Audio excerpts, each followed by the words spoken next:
What's up, Crashed It Nation? This is episode number 9 on the Crashed It podcast. On tap today, we're going to hear from Jacob and Joshua from Lucky Sevens Promotions. We've got Dustin Jordan, the mailbox man himself, waiting in the wings. Then later on, we're going to hear from Chris McDaniel, a couple drivers that are planning to run the June 4th Lucky Sevens show. As well, Huntsville, Missouri has a CDP show that's going to be this Saturday as well. As well, Vandalia, Missouri, JB Promotions going to have another demolition derby as well. So there's 3 derbies in Missouri that I know of. If you're around Eldon, we got a new track looking mighty huge, and we asked everybody to come out, support us, support our drivers, support the new track. It's just a start of bigger and better things to come. Jacob or Joshua, how's inspection going to go Saturday? Do we have a start time yet, or how's that going to go?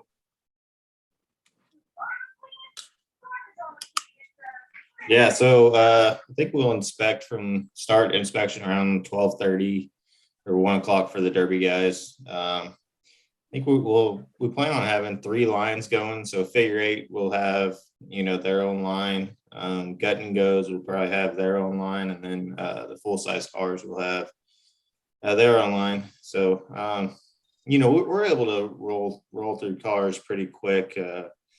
We got in my opinion, the best crew in the game. So there shouldn't be. Hopefully there shouldn't be any issues, but if there is, me and Jacob we'll be hopping back and forth between lines, I'm sure.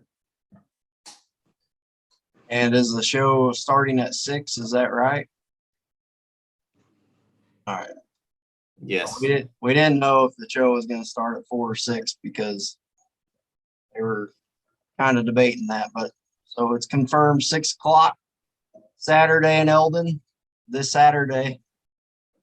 You're going to get to see your Worthy Bail Bonds Figure 8 Championship Series, your Hobo Stock Class, big cars, your Gut and Goes, and you're also your stock, stock big cars? Yep, new class. I think we're going to have a good turnout too. I've been getting a lot of people from around here that's going to try it, so I think we're going to have a good turnout for that class. The way the show will go, for everybody that asked, the figure 8 guys will start all their heats first, then we'll jump into another class, then the figure 8 consies, then we'll jump into another class.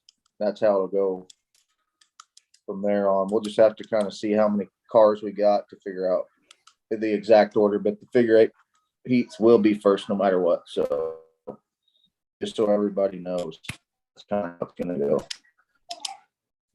Yeah, and just on that point, if you're a fan of intermissions, these double shows aren't really the show for those. We are turning cars. There's always cars on the track. Once something's done, we're rolling the next, whether it be figure 8 heats or consies or the derby classes.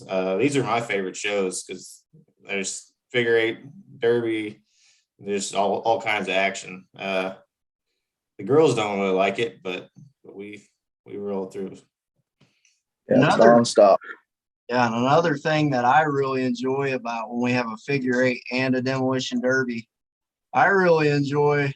So the figure 8 cars, they pack the track down a little bit better for the demolition derby guys. So we routinely see harder hits when we do like a mixed show than if we were just to do a derby.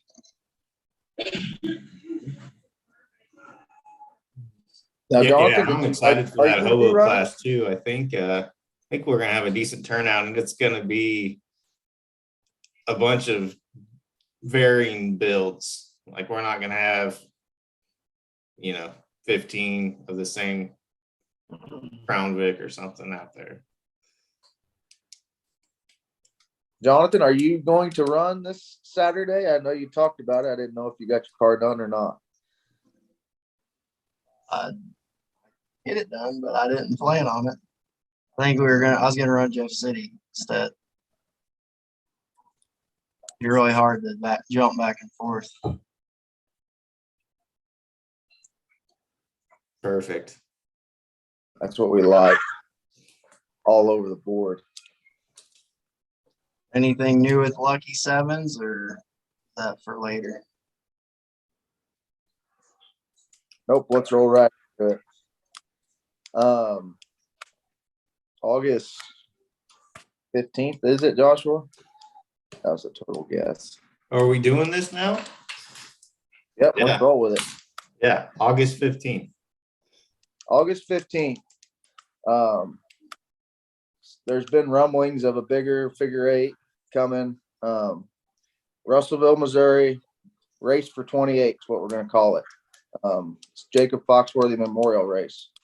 His number was 28. We're running 28 laps on Russellville's track. 28 cars in the feature. Everybody that's out there in that feature, 28 cars, is going to get paid. It's going to be a $2,800 purse. So it's going to be very exciting. It might not work, but we're going to try it, and everybody's going to get paid something. So all you guys that bring 2 cars, if 2 of your cars make the feature, we're going to figure that out. We're going to have 28 cars on that track. So we'll talk about that later. There's going to be 28 cars on the track. So it's going to be exciting. We got the approval from Josh, I think, and he was all excited for it. So we're going to try it. See what happens. Yeah, yep. 28 cars for 28 laps. That's something that has never been done. I know California, I think we had 22 on the track at one time. But it's going to be a show. I'm excited. It'll be different driving style than they're used to, because there isn't going to be near as much room to go around in. And I think it'll be just an awesome show all around. And I don't think there's a lot of more better ways than to memorialize Foxworthy. So I'm excited. Everybody worried about the track size. We're going to make it a little bit bigger. And like I always tell y'all, you guys are all on the same track. So the guys all have the same shot to win it. So it's either going to work or it's not. We're going to find out that night. We're going to try something different. So, and we're going to pay you guys for it. It's not like we're just making you go out there. This purse is guaranteed. This is all coming from us. If anybody wants to sponsor, we'd really appreciate it, because we're forking out all this money. And if anybody wants to put their name on it, get with me and Joshua. We'll hook you guys up. But there it is. Everybody's been waiting for it. So 28 cars, 28 laps for $2,800 altogether. So if I think first place is going to pay 1,028, 300, 200, 100, and then 5th through 28th, I think we figured $50 a person. So $50 to start that race, and we're paying 28 guys at least $50. So we're giving back to you guys. Hopefully you guys show out for us and show out for Jacob. But that was a big one everybody was waiting for, and the transponders worked. So we're going to put them to the test. Awesome. All right, let's turn our attention now. That's a great way to bring it in on a Memorial Day, is when we're recording this. Talk about a memorial race on a Memorial Day. That's a good monologue to pull it in. So let's turn our attention to Dustin Jordan. Dustin, let me be the first to say thank you for coming on the Crashed It podcast. Thanks for having me, guys. Dustin, can you tell all of our fans kind of how you got started? Well, I guess you can consider myself as a first generation driver. It's been about 15 years ago was my first race. And all through elementary school, high school, mom and dad would always take me to the figure eight race in California. And hell, that was before social media was even a thing. And so I don't even know if there was any other show besides California. But they took us there every year. And I told my dad, I'm like, one of these days, I just want to go out there just to have fun and see what it's all about. And so I got done with high school and I went to college, and I come back from I think it was one of the breaks anyways, and grandpa and my dad went out and bought me a car, and they told me, well, here's your car. Let's see what you got. And I remember I was so scared. Yeah, I remember the first time I seen you at the track, little skinny kid, looked like you were about 15, but you were already out Yeah. of school. Like, who is this guy? But Yeah, yeah, it you was- stuck around. It's cool. Was the mailbox on the first car? It sure was. So when we were building that car, we had no idea what the hell we was doing. And we was looking at the rules. And back then that was when that's when your guys' dad was doing it. And grandpa, he never did demolition derby. Mom and dad, they never did demolition derby. We didn't know anybody in our family that did demolition derby. So a lot of these rules, we didn't know what the hell you guys were talking about. And so grandpa knew Gary Jones, so we ran up there and we picked his brain for a little bit. And so then we got done with the car, and I was looking through the rules and just making sure we covered everything. And it was asking for something to be put on your car. That way you can see your number and stuff. And I told grandpa, I'm like, I don't know what the hell we're going to do with that, because this is like 3 days before the race. And I'm like, a lot of these guys are just cutting C's on top of their car, bending it up and spray painting their number on it. And so grandpa looked over there and he's like, let's just throw this mailbox on top of the car. And at first I'm like, I don't think they're going to do that. Like, it's not big enough. And he's like, well, what they going to do? They going to tell you to go away? I'm like, at least it's a mailbox and everyone will see a mailbox. And so we threw it on there, and we had so much trouble trying to get the thing to stay on the car. And so we had to screw like a 2x4 underneath the mailbox, and then screw the mailbox to the top of the car so that way it would stay on there. And it's been the same mailbox since, which is crazy to think about it. Yeah. So when did you start? Like what year? I believe this is my 15th year, so this would probably be about 2007, 2008 would be my first time doing it, which is crazy, because just thinking about it, like, I'm one of the older guys out there now. Like, it's just wild. I'm getting old, man. Yeah, I remember the first time we started racing you, and you definitely did look like you were like 12 years old. No beard. That beard does a lot for you. Oh yeah. Yeah, that first race in California, we actually made it to the feature. I won my heat, and we was pulling off, somebody just rear-ended me. Car shut off. We didn't know what the heck was going on. And so they pushed us out to the pits, and grandpa's like, did you make sure you got gas in the tank? I'm like, yeah, there's gas in there. He's like, well, go buy you a couple gallons and throw it in there just to make sure. So I had one of my friends go and get a couple gallons of gas. We threw it in there, and we was all scurrying around. Turns out those older Cavaliers, they had that fuel cutoff switch that we didn't know about, and somebody hit us and it just clicked it on. And so the car wouldn't turn on. And so we didn't make it to the feature. And then I think a couple weeks after that, there was a race down at the lake, and I was able to get to that feature. And I remember me and Joshua, we kind of got into it. He was broken down in a corner, and I was skinny pedal down the whole way. I did not hit the brake. And so every time I'd go around a corner, I'd tap him or rub against him. And we get back to the pits, and I remember Joshua standing up on his car. He's like, you can use the damn brake.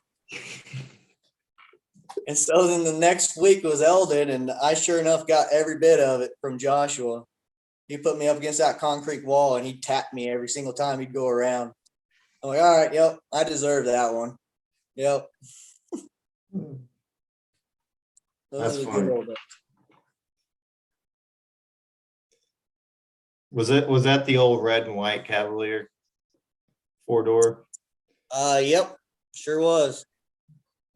Yeah, I remember that car well. Yeah, Probably because you were hitting me every lap. But just about. Is that the same car that you had the head on in?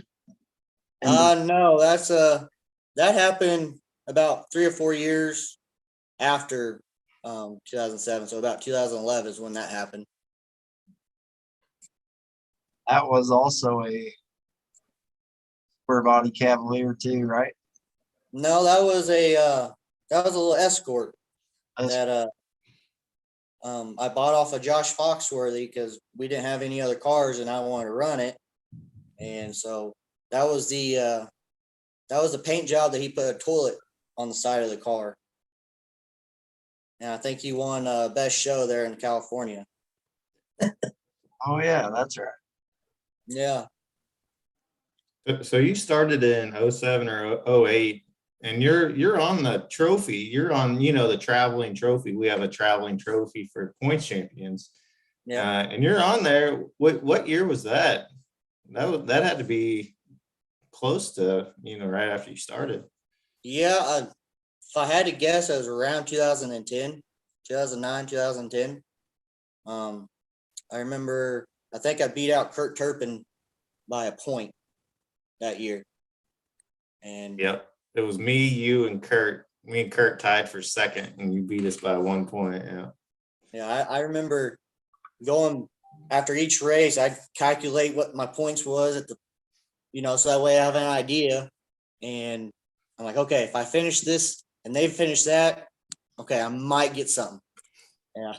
I remember that was pretty stressful those last couple races because it was neck and neck. Oh yeah. So what do you think about the evolution of figure eight? I know you've seen it back when we started.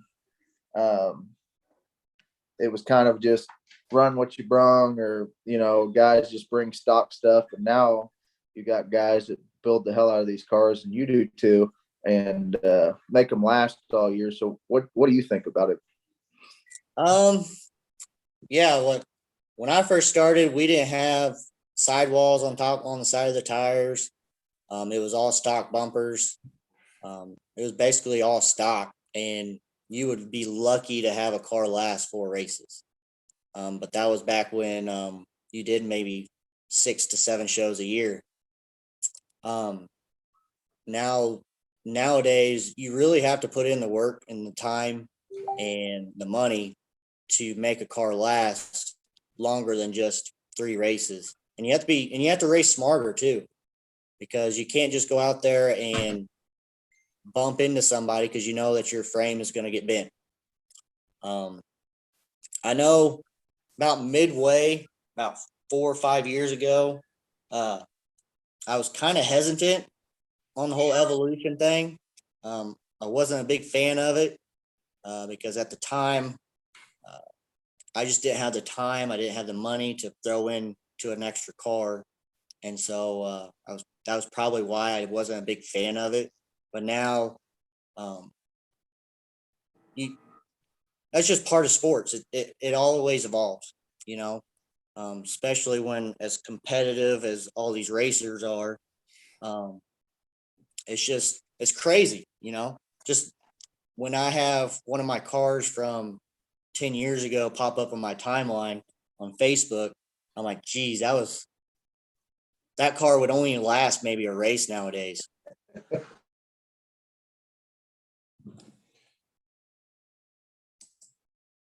So as you were saying that the car style, do you like that more, or less than the old builds? To me personally, I like the cars that look like a car. I'm not a big fan of the just taking out the doors out and putting steel plate around it, but I get it. I understand. So that's what I've been trying to do is try to keep all my cars a pure stock, but kind of, add a little bit metal where you can put it. So I understand what guys are doing with it. But like I said, a sport's always going to evolve. You don't want it to go stagnant because people lose interest, and newer and fresh ideas really brings out new drivers and new builders. So I understand it. I'm cool with it. Are you And going to put a car together for the hobo figure eight that we're going to try this year? Are you going to try to do something like that? Do you have any That's extra the, laying around? That's the June 18th race, right? Is what first one? Yeah. Well, I won't be able to make that one. I get my daughter that weekend before that, and so just kind of focusing on her that first couple, couple weekends. If she wants to come out, or if she wants to go out and watch everyone destroy their cars and stuff, I'll more than gladly take her to it. But I wasn't planning on doing the hobo figure eight the first race. My focus has been trying to get this new car ready and be ready for this year. So maybe the second show, depending on when that one's going to be. It's on my to-do list. I'm just curious to see if you, yeah.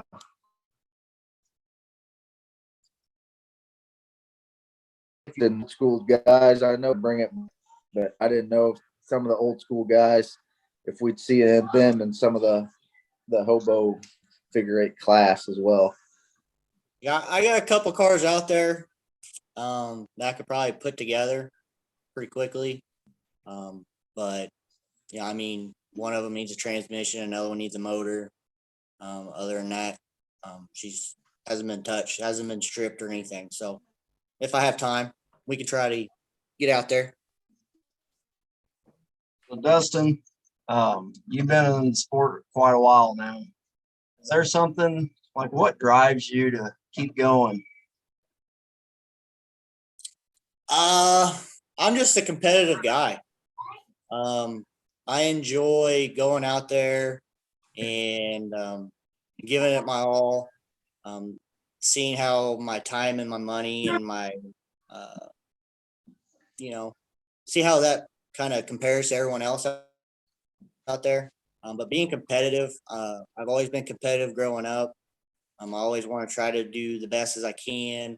And also, I enjoy the friendships that I've created over the years. That racing family, man, it's something else. Anytime you need help, you can give somebody a call and they'll help you as much as they can. And I know I always enjoy the first race of the season because some of these guys I don't see for 6 months. And after the first race or after the last race is over with. So it's good to go out there and just kind of bullshit with everyone and seeing how they are and seeing what they're doing. And also I'm curious to see where their cars are going. Yeah, that's something we were talking about this weekend. Like, there's some drivers that get there, 5 hours before showtime, and they can talk figure eight, talk derby. That's what that's part of the experience is just going out there and like talking through build strategy, just various aspects of the sport. So yeah, that's something I miss. Got any sponsors or anyone you want to thank for letting you do everything you do? Well, we actually added a couple new sponsors this year. You have Anna Marie Real Estate there down at the lake. We also added Plumline LLC this year. And then I have Busted Knuckles Automotive. and then I have East End Tire and Service. They've really helped me pull the funds to try to get this new car ready. You know, it takes quite a bit of work and money to get these cars rolling these days. So any kind of help will definitely help. Yeah, and I think they got a experienced driver to, I mean, I know the luck this year hasn't been what you wanted it to, but I look to see you change that around come this next race in Eldon. Yeah, that's the thing about these pre-ran cars. You know, they work when they want to, but when you're out on the track, you know, it's always those ticky-tack things that'll take you out. And sometimes your bush fixes don't really work.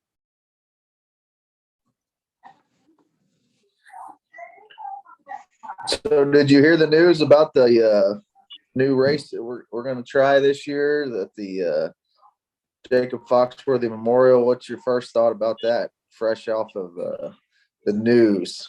What do you think about that? I'm excited and kind of scared all at the same time. It's gonna be interesting. It's gonna be pure chaos.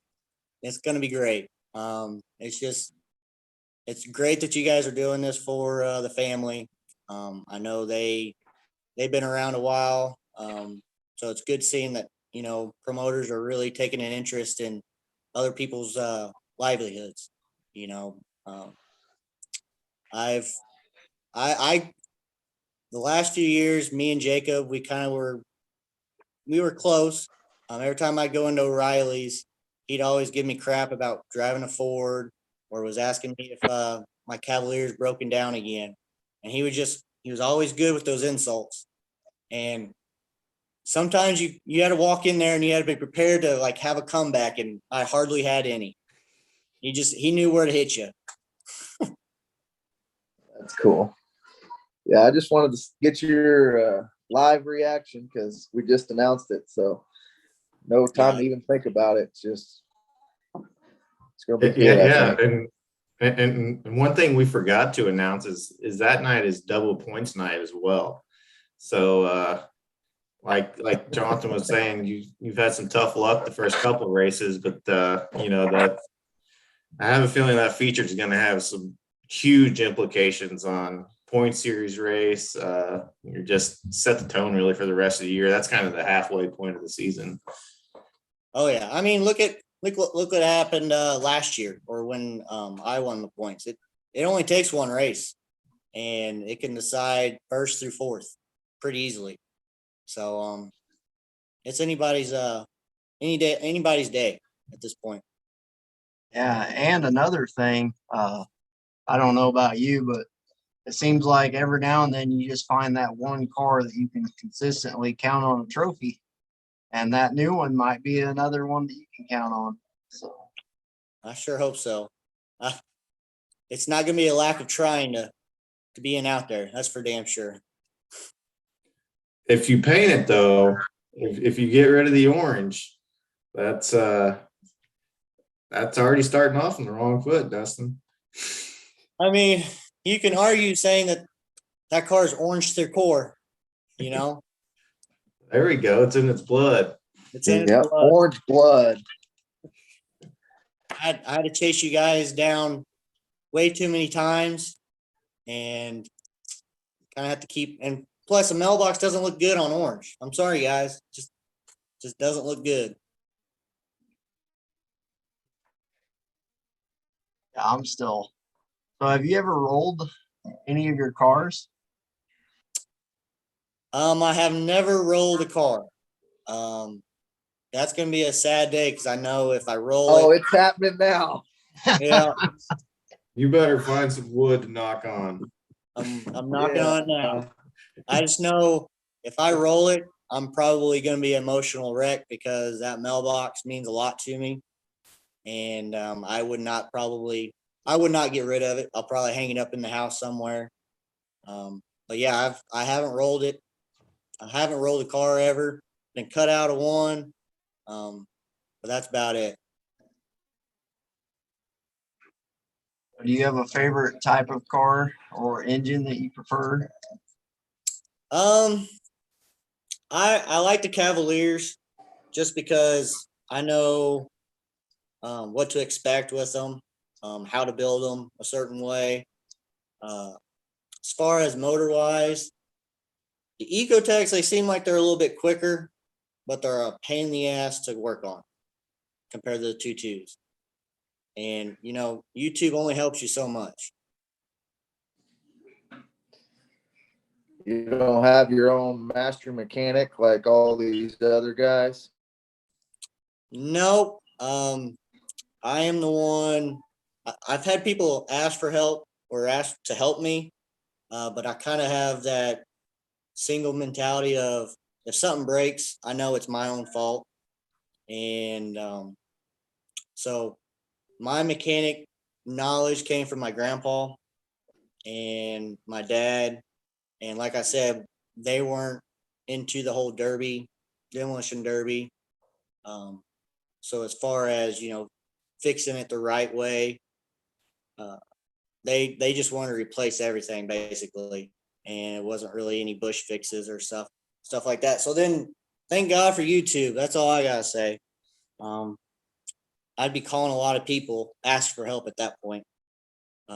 But Grandpa, he only did circle track racing, and that's where the number 40 came from. That was his old number. And so just yeah. Your crew chief Fred. Well, we all he's know gotta Fred take can't weld. exception with that. Yeah, that was my dad helps a lot during We that miss time. seeing him. Yeah, Yeah. He helps you on and off the track, I hear. yeah. He definitely has a guy's Multiple back. departments. I really appreciate him always supporting me, even when he doesn't need to be near as loud. But it is what it is. That's just kind of the racing fever. You really want your kids to really go out there and excel, and that's what he wants. Is he just wants me to go out there and have a good time and do very good. So if he thinks somebody else is not allowing that, he's gonna speak his mind. We Oh, he'll love let him Fred. know. Really, he will let him know. Yep. I know he said that he wants to put a car together and get out there. And I kept telling him, like, things look differently when you're out on the track than you do in the stands. And he's like, no, it can't be that hard. I'll just throw a car together and get out there. And luckily mom has told him no. And she's really got him around the collar of you're not going out there.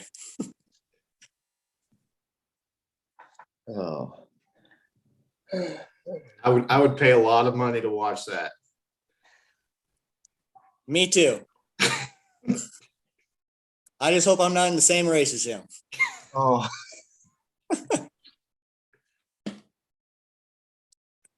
Well, we look forward to seeing you on Saturday night. Maybe you'll get your. we make sure that. Go ahead, Jacob. Oh, we make.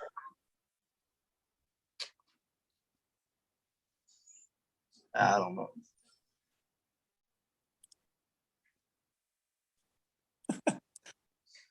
Jacob, we kind of lost you for a minute. Oh, it's all good. Go ahead.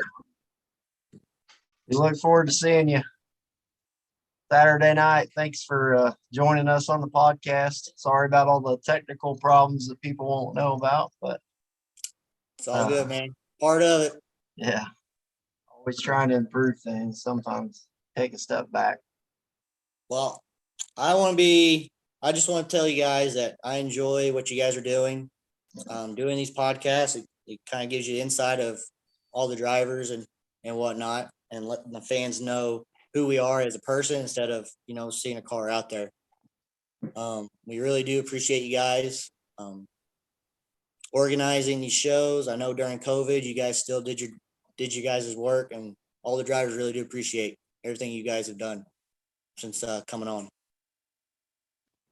gives the fans a chance to put the cars, put faces to the cars and the drivers, because they can't see through that helmet. And when they walk back there after the race, they don't know what. I mean, there's 150 guys back there that look like they've been working on cars all night. So Oh yeah. there's no way to tell who's driving what. So this kind of gives them that little insight on what you guys look like. And if they do see you, they can recognize you and come up and talk to you guys and Yep. interact a little bit. Yep. I'm the bearded guy. I don't have the mustache anymore, thankfully. You'll have little kids coming up with Sharpies every race now.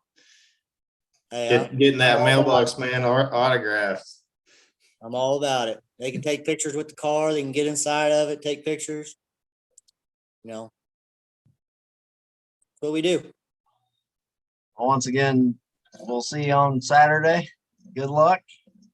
And I'm sure we'll catch up and talk more during the pit walkthrough.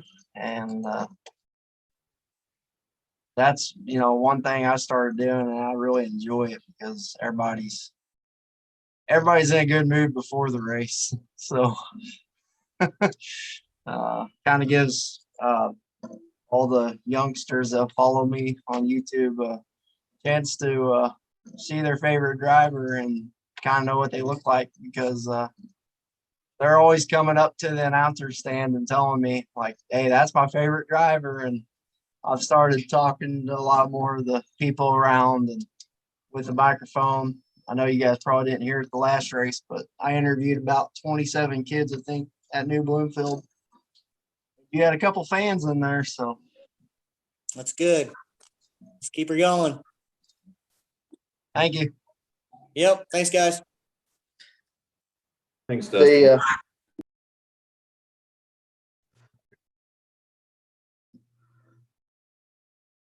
So we got to hear from Dustin Jordan, the mailbox man himself. He's going to be trying out a new car this Saturday, June 4th at Eldon, Missouri, 6 p.m. start time.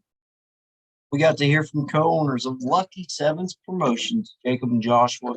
They got to tell us all about their big race, August 15th. It's going to be the Jacob Foxworthy Memorial Race. Speaking of memorials, Memorial Day. We drove 300 miles today, and we found out, let me tell you, Central Missouri does it up right. Didn't matter which town we went through, which city we went through. We seen families and friends getting together. They were remembering our fallen soldiers. That's what Memorial Day is all about, because without, God and our soldiers, we wouldn't be able to do the sport we love. We wouldn't be able to do this podcast for our freedoms. But I've been getting text messages all week long. I've been getting Snapchats, seeing some awesome looking rides. I'll be doing a pit walkthrough Saturday, as well as videoing every single event that takes place Saturday night in Eldon.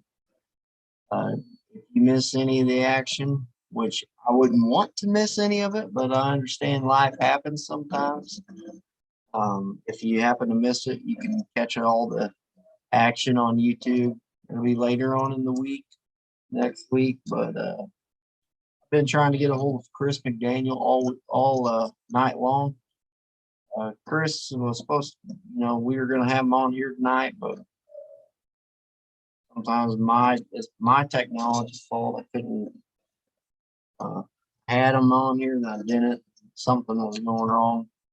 But Chris has been a demolition derby driver for many years. He brings a positive attitude to the sport, and his energy is second to none. Whenever I was in school, Chris was always energetic on the football field. That transferred right over to the demolition derby, and I can't wait to hear from him on here.